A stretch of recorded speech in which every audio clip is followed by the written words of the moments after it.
Assalamualaikum warahmatullahi wabarakatuh, sahabat Sejuta Kisah. Semoga Anda masih selalu setia bersama kami, channel yang setiap harinya selalu menyuguhkan cerita-cerita misteri yang menarik untuk Anda simak. Dan kali ini, kami akan berbagi sebuah kisah nyata misteri yang berjudul Perbuatan Jin Laknat di Bulan Puasa. Kisah nyata jin pengadu domba keluarga ini benar-benar terjadi belum lama di bulan puasa ini. Cerita ini seolah mempertegas ungkapan, jika setan dibelenggu pada bulan Ramadan atau bulan puasa, sekedar sebagai kalimat kiasan yang menyiratkan hanya nafsu manusia yang dibelenggu.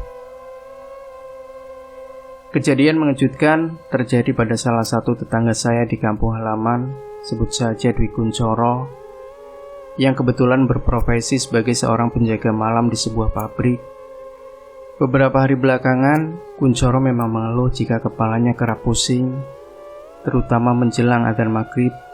Pada awalnya keluarganya tidak mengira jika Kuncoro diganggu oleh sosok jin yang sengaja ingin mengadu domba keluarganya.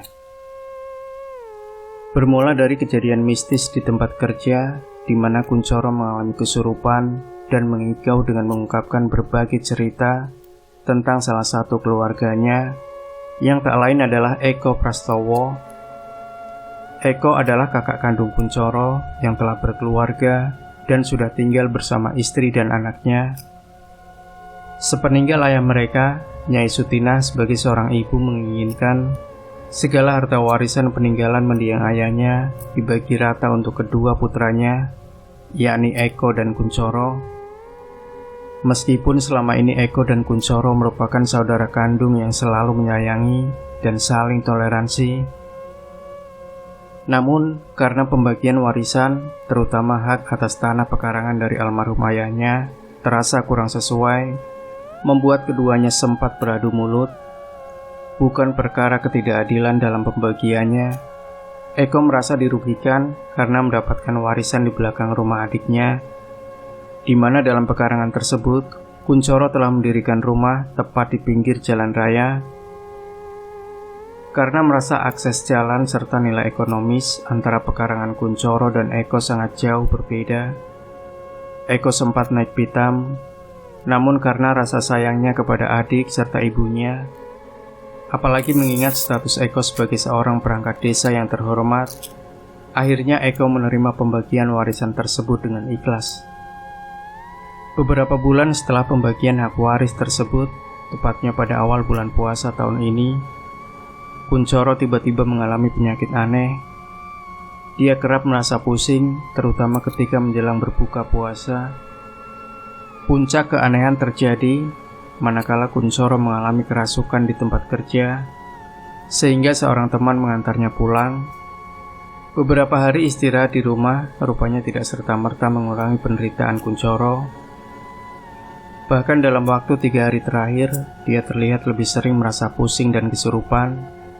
Tak tahan dengan penderitaan putra bungsunya yang belum menikah itu, Nyai Sutina meminta bantuan pada tetangga untuk mengantarkan Kuncoro berobat ke salah satu ulama yang selama ini dikenal memiliki linui di bidang kegaiban.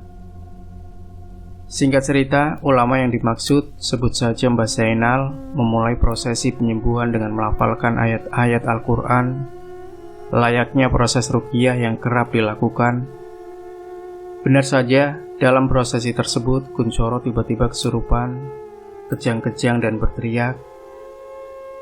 Dari sana sang ustadz melakukan interaksi dan komunikasi dengan sosok jin yang merasuki jasad Kuncoro. Adapun beberapa sesi pertanyaannya kurang lebih seperti ini. Assalamualaikum, siapa yang hadir? Waalaikumsalam. Aku Ronggolawi. Jawab jin tersebut sambil tertawa. Wahai jin, bukankah kamu memiliki alam sendiri dan ini bukanlah wadahmu? Apa yang membuatmu memasuki jasad saudaraku Kuncoro? Tanya sang ustadz mencari informasi. Aku memasuki raga ini karena disuruh seseorang yang didolimi Kuncoro. Siapa majikanmu dan apa tujuanmu masuk ke raga ini? Cepat keluar dari raga saudaraku dan kembalilah ke alammu. Aku disuruh majikanku untuk membunuh Kunchoro. Siapa majikanmu dan kenapa menginginkan kematian saudaraku? Ingatlah, kehidupan dan kematian semuanya di tangan Allah. Majikanku tak lain adalah kakak kandung Kunchoro.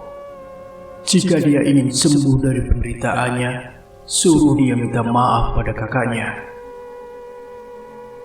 Sontak Nyai Sutina dan tetangga yang mengantar Kunchoro berobat kaget akan pengakuan jin yang merasuk.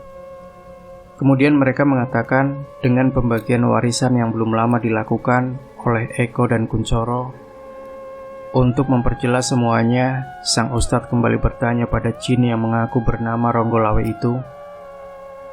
Astagfirullah, segala kejadian dan peristiwa di dunia ini telah diatur sepenuhnya oleh Allah Subhanahu wa Ta'ala.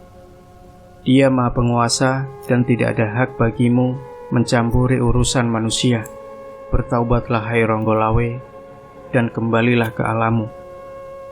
Sambil membacakan doa dan ayat Al-Quran, Mbah Zainal terlihat memukul-mukul punggung Kunchoro dengan sajadahnya, yang kemudian diikuti suara teriakan dan jeritan jin yang merasuki Kunchoro.